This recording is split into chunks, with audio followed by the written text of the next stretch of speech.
So hello everyone and to whoever is watching this video right now. If you're watching this sa umaga, then good morning sa'yo. And if you're watching this in the afternoon, then good afternoon sa'yo. So without any further ado, let us dive into the assigned topic for this day, which is the lesson 6, the past structure, the executive branch. We have here the learning outcomes, analyze the structure and functions of the executive branch, explore the constitutional provisions and other laws that sets the legal basis of the executive branch, and recognize the importance of the executive branch as a part of the overall Philippine administrative system. Let us have a short introduction. So this presentation discusses the executive branch structure and powers as defined in the Public Administration Structure or PAS framework. It will provide us an overview of the executive branch essential functions and the significant role of the President within the government. So the first is the executive branch. So the executive branch is one of the three main divisions of government alongside the legislative, which is the lawmakers, and judicial branch, which is the law interpreters. It is responsible for enforcing laws, conducting national affairs, and directing the administration of federal agencies. It is also the largest component of the executive branch of the government of the Philippines. And these departments comprise the largest part of the country's bureaucracy. So the executive branch is headed by the President, who functions as both the head of the state and the head of the government. The President then appoints or may dismiss his or her cabinet member whom he or she presides over. And the executive seat of the government is administered officially from the Malacanang Palace, also the official residence of the President, which is in Manila. For the structure and organization, the executive branch comprises the President, Vice President, and the Cabinet, which also includes the heads of federal agencies and departments. The Vice President and the President are elected by direct popular vote and serve a term of 6 years. So, kaning duha si President and the Vice President is determined through election. So, kung kinsa tong na highest rating of votes, of course, will assume the position. And each department is responsible for specific areas, such as defense, education, and health. Specialization, kumbaga. Kung asa naka-specialize ang imong skills, talents, knowledge, of course, dito ka na department ibutang.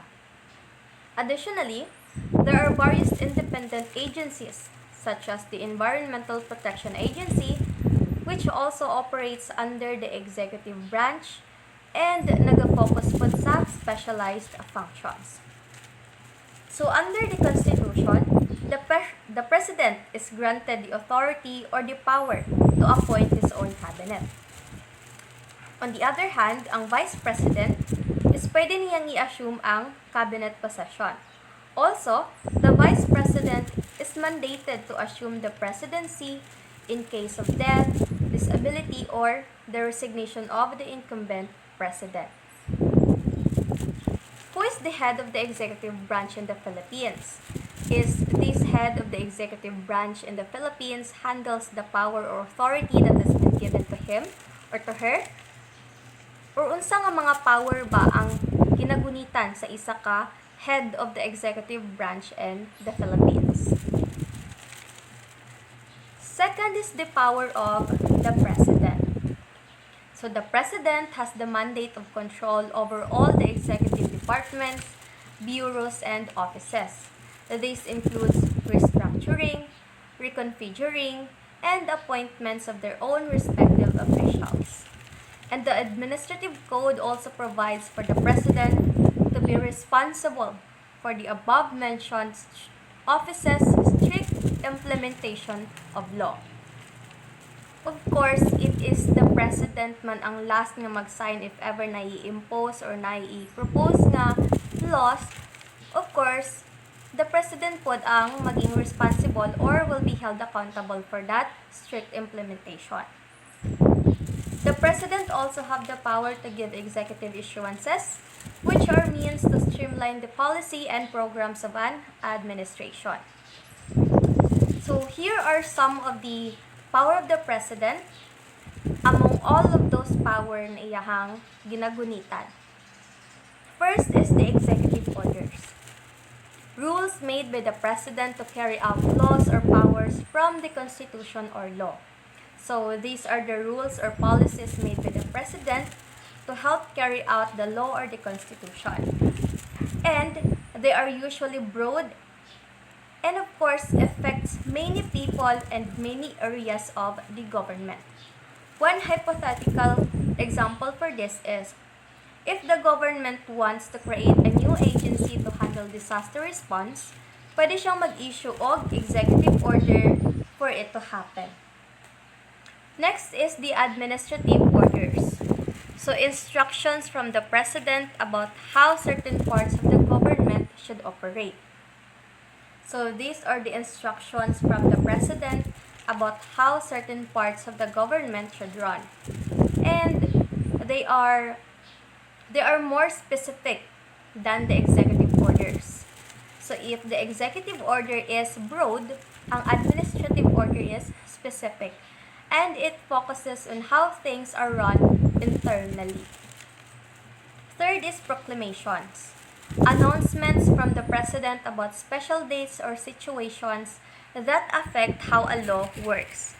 So these are the official announcements by the President that declare a certain condition or special events. And sometimes these proclamations are needed before certain laws take effect.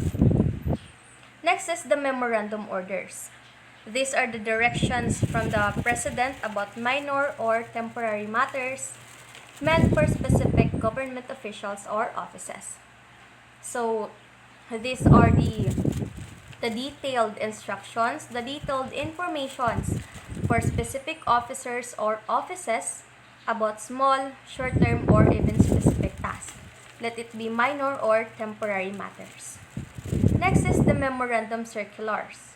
It is the notices from the President to government departments or agencies about internal matters that need attention or action. So these are the notices or reminders about procedures, rules that many parts of the government need to be aware of and of course need to be followed. Lastly is the general or special orders. It is the commands from the President as head of the military given to the armed forces.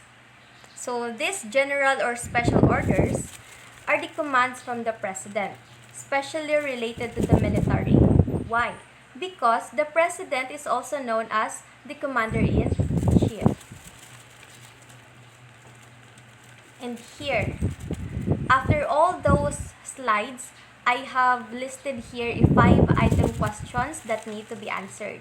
So you may opt to take a screenshot, write it down, or memorize it if you can, and you can answer it after you finish watching the whole discussion.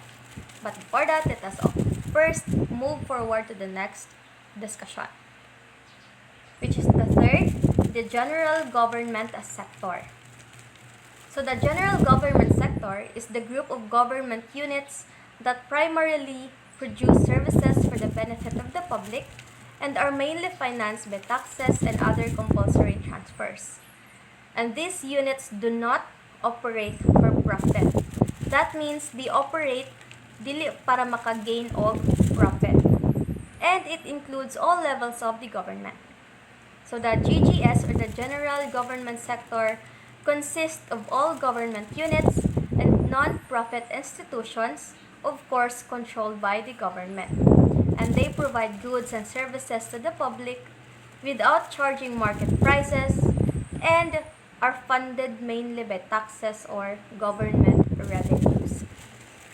So the general government sector is made up of the departments, agencies, and institutions that deliver public services and carry out national programs. This includes sectors such as foreign affairs, finance, agriculture, education, health, defense, public safety, and many more. So here, under the GGS, we have the core governance and economic planning. Diraan na fall ang DFA or the Department of Foreign Affairs, which is a department that is responsible for managing the foreign relations and advises the President on international affairs. Naapod si DOF or the Department of Finance. It handles the national financial policies, revenues, and debt management. Naapod si DBF or the Department of Budget and Management, which is a department responsible for preparing and implementing the national budget. We also have NEDA, or the National Economic and Development Authority, that leads national economic planning and development strategies. Sa Agriculture, Agrarian Reform, and Environment sector naman, naanabilong si DAR, or Department of Agrarian Reform, which oversees land distribution and rural development. The DA, Department of Agriculture, which supports agricultural growth and farmer productivity, and CDENR, or the Department of Environment and Natural Resources. From the word itself, it manages environmental protection and natural resources. As of the trade and industry sector naman, diraan na fall si DOT, or the Department of Tourism. From the word itself, it develops and promotes tourism. We have the DTI, the Department of Trade and Industry, which strengthens industries and protects consumer rights. Also sa energy and infrastructure sector, diraan na fall si DOE, which is the Department of Energy. Kaninga department is responsible for planning and managing the country's energy supply and usage. We have the DPWH, or the Department of Public Works and Highways, which is responsible for building and maintaining the public infrastructure. We also have the DOTC, or the Department of Transportation and Commissions, that develops safe and reliable transport and communication system. Sa Health and Welfare sector naman, we have two, the DOH, or the Department of Health, that leads in health policy, regulation, and public health programs. The second one is the DSWD, or the Department of Social Welfare and Development, which provides social protection and poverty reduction services. And of course, the Cultural, Education, and Manpower sector. We have three, the DOLE, or the Department of Labor and Employment, which promotes employment and labor rights. The Commission on Higher Education, or CHED, and the Department of Education, or DepEd. And again, another time breaker. We have here a 5-item questions for you to identify. Once again, you may opt to take a screenshot, write it down, or memorize it if you can, and just answer it right after you finish watching the whole discussion. So let's move forward. Another sector is the Science and Technology sector, na naay duha, which is the DOST, or the Department of Sciences and Technology, which supports scientific researches and technological development. The DICT, or the Department of Information and Communications Technology, it promotes the ICT development and the digital governance. Naapoy isa for the Public Order and Safety sector, which is the Department of Justice, of course, or the DOJ. It acts as the government's legal counsel and manages the criminal justice system. Naapoy isa for Defense sector, from the word itself, defense, the DND, Department of National Defense, which ensures the national security and military readiness. And for the local government sector naman, there are two, the DILG, or the Department of the Interior and Local Government, and the LGUs, or the local government units. And there are also two other key environmental institutions here. We have the GOCCs, or the government-owned and controlled corporations, which is the government-run corporations that deliver public services or manage public assets. And of course, the state colleges and universities, or the SUCs, which is a public higher education institutions funded by the national government. And here we go for the last part of this discussion, which is the reflection time. I have here two questions answerable through an essay form. The first one is you will be going to discuss how the structure of the executive branch supports the implementation of national policies, citing examples from the general government and specialized sectors. Number 2 is evaluate the role of the President's executive issuances in streamlining policy implementation, and of course, you will be going to provide your perspective on how these tools may enhance or potentially hinder the government operations. You may opt to answer this right after, or if naamoy time or naamoy vacant time. Pwede nyo balikan ang tanang slides if you have problem in answering the questions. It is your choice to do so. And I suppose that is the end of the discussion this day, which is the lesson 6, the past structure, the executive branch. Once again, good day to everyone who is watching this video, and I hope you are fine and well. Thank you so much for listening.